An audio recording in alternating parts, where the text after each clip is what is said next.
Hello, my name is Dr. Karthik Reddy. I'm a consultant orthopedic surgeon at Sunway Medical Centre, Annanagar, Chennai, and also a consultant at Apollo Hospital, Greaves Road, Chennai. Today, I would like to discuss about what are the indications for shoulder replacement and how is the procedure done and what can be expected in the post-op period.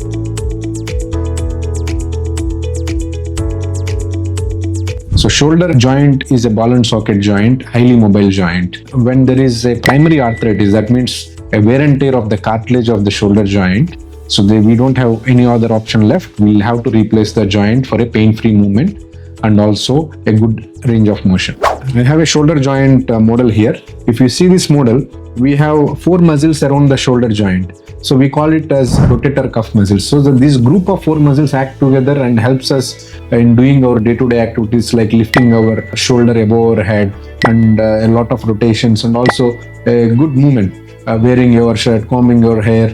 So everything depends on this group of 4 muscles. In certain age groups, particularly in the middle age and also in the older age groups, what happens is these can get damaged because of normal wear and tear and also because of the trauma when you fall on the shoulder joint or in road traffic accidents as well. These muscles get torn. So in case of a simple tears, even the big tears can be managed, can be repaired arthroscopically by making small holes around the shoulder joint and repairing it completely. But in certain cases, what happens, there will be irreparable tears, means there is a massive tear which are not amenable to repair. In such cases, we'll have to do a shoulder replacement. Or else in some cases, what happens, a repair is done which gets failed for some reasons. So in cases of failure of the rotator cuff repair, so we'll have to do a shoulder replacement. The other reason is there will be fractures of this proximal humerus. Proximal humerus means this is the bone. Simple fractures, even the complex fractures can be fixed as much as possible using plates and screws in the middle age group, younger age group. When it comes to older age group, the bone quality is poor. We will not be able to fix everything properly with plates and screws. In such scenarios, we'll have to go ahead and do a shoulder replacement, which helps in gaining the mobility and stability of the shoulder joint. And also in failed fractures, like for example, a complex fracture which has been fixed for the first time but has been unfortunately failed. So we'll not have any other option left. We cannot go ahead and do another fixation mostly, and we'll have to do a shoulder replacement surgery. So these are the indications. So the main indications looks like primary arthritis and failed rotator cuff repairs, a failed proximal humerus fracture fixations, and also a massive irreparable shoulder rotator cuff tears. So in these cases, we'll have to go ahead and replace the shoulder joint and do a shoulder replacement.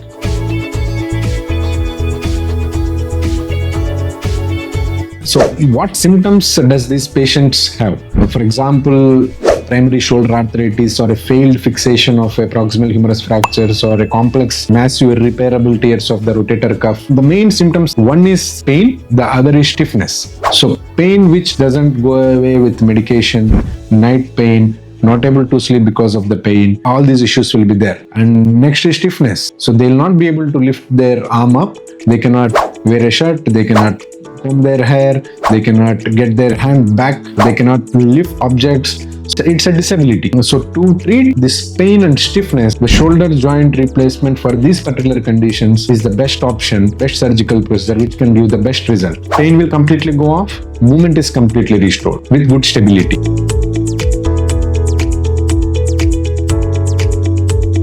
So what are the recent advances in shoulder replacement surgery that we follow? So we do a computerized planning and also 3D printing of the patient-specific instrumentation. So what does that mean? So we get the shoulder joint CT scan of the patient and feed it into the software. In the software, we plan the component position. So how it has to sit, how much bone we have to remove. If it is 3 mm bone that has to be removed and has to be placed at 20 degrees version or 7 degrees inclination, whatever, it will be done perfectly without any mismatch. So what we have planned during the planning phase, we can execute it during the surgery because of computerized planning and patient-specific instrumentation 3D printing. So what does that mean? Patient-specific instrumentation. For this particular patient, the 3D model will be seen in the system, and if we have to place a pin particularly at, for example, let's say at 7 degrees angle, we will print an instrument. We will 3D print an instrument which will fit onto the anatomy during the surgery on the shoulder joint of the patient, which will allow me to get that exact 7 degrees angulation. There is nothing that can go wrong with proper planning and patient 3D printing of patient-specific instrumentation. So with this, the surgery can be precise. So that's the reason we will get best out of the best result for our patients.